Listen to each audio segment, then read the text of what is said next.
जय श्री कृष्णा। एकादशी तिथि भगवान विष्णु को अति प्रिय है। इस बार जो एकादशी पड़ रही है निर्जला एकादशी, वो 6 जून को पड़ेगी। ये कुल 26 एकादशियाँ होती हैं जब पुरुषोत्तम मास लगता है। शास्त्रों में सभी एकादशियों का नाम अलग अलग नाम होता है। इसके महत्व के अनुसार इनकी अलग अलग कथाएँ भी हैं जिनमें भगवान की महिमा का गुणगान होता है। इसलिए मान्यता यही है कि कथा पढ़े बिना व्रत पूरा नहीं होता और इसकी कथा पढ़ने से भगवान अति प्रसन्न होते हैं। निर्जला एकादशी व्रत कथा का श्रवण या वाचन करने से सभी पापों का नाश होता है। भीमसेन को इसके प्रभाव से स्वर्ग की प्राप्ति हुई थी। निर्जला एकादशी व्रत की कथा आप ध्यान से सुने बिना स्किप किए हुए। और आपको अगर ये वीडियो पसंद आए तो प्लीज़ आप शेयर कर दें और लाइक और शेयर सब्सक्राइब करें। धर्म ग्रंथों के अनुसार एक बार की बात है, शौनक आदि 88,000 ऋषि मुनि बड़ी श्रद्धा से एकादशी व्रत की कल्याणकारी और पापनाशक रोचक कथाएं सुनकर आनंद मगन हो रहे थे। इस बीच कुछ ऋषियों ने ज्येष्ठ शुल्क एकादशी की कथा सुनने की प्रार्थना की।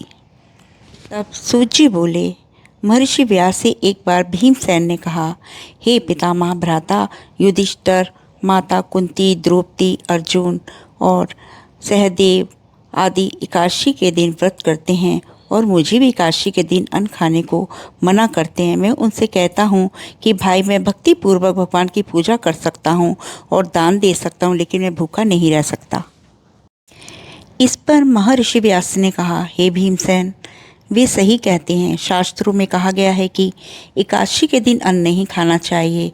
यदि तुम नरक को बुरा और स्वर्ग को अच्छा समझते हो तो प्रत्येक माह की दोनों एकादशियों को अन्न ना खाया करो। महर्षि व्यास की बात सुनकर भीमसेन ने कहा, हे पितामह, मैं आपसे पहले ही कह चुका हूँ कि मैं एक दिन तो क्या एक समय भी भोजन किए बिना नहीं रह सकता। फिर मेरे लिए पूरे दिन का उपवास करना क्या संभव है? मेरे पेट में अग्नि का वास है जो ज़्यादा अन्न खाने पर ही शांत होती है। यदि मैं प्रयत्न करूं तो मुझे वर्ष में एक एकादशी का व्रत अवश्य कर सकता हूं। अतः आप मुझे कोई ऐसा व्रत बताइए जिसके करने से मुझे स्वर्ग की प्राप्ति हो सके। भीमसेन की बात सुनकर व्यास जी ने कहा, हे पुत्र, बड़े बड़े ऋषि और महर्षियों ने बहुत से शास्त्र आदि बनाए हैं।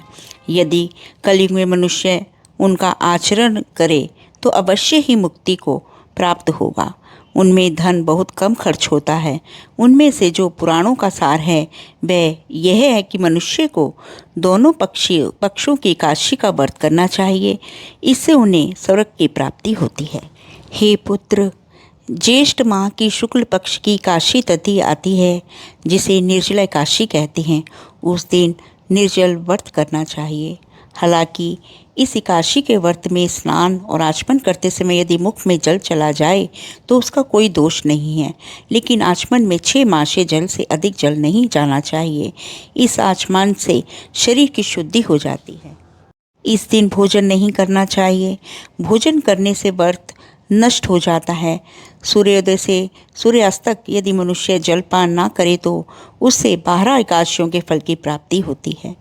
द्वादशी के दिन सूर्योदय से पहले ही उठना चाहिए। इसके बाद भूखे ब्राह्मण को भोजन कराना चाहिए। उसके बाद स्वयं भोजन करना चाहिए। हे भीमसेन, स्वयं भगवान ने मुझसे कहा था कि इस एकादशी का पुण्य सभी तीर्थों और दान के बराबर है। एक दिन निर्जला रहने से मनुष्य पापों से मुक्त हो जाता है। जो मनुष्य निर्जला एकादशी का व्रत करते हैं उन्हें मृत्यु के समय भयानक यमदूत नहीं दिखाई देते, बल्कि भगवान श्री हरि के दूत स्वर्ग से आकर उन्हें पुष्पक विमान पर बैठाकर स्वर्ग को ले जाते हैं। संसार में सबसे उत्तम निर्जला एकादशी का व्रत है। अतः यत्नपूर्वक इस एकादशी का निर्जल व्रत करना चाहिए।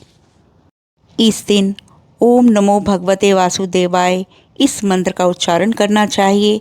भीम ने बड़े साहस के साथ निर्जला एकादशी व्रत किया, जिसके परिणाम स्वरूप प्रातः होते होते वह अचेत हो गया।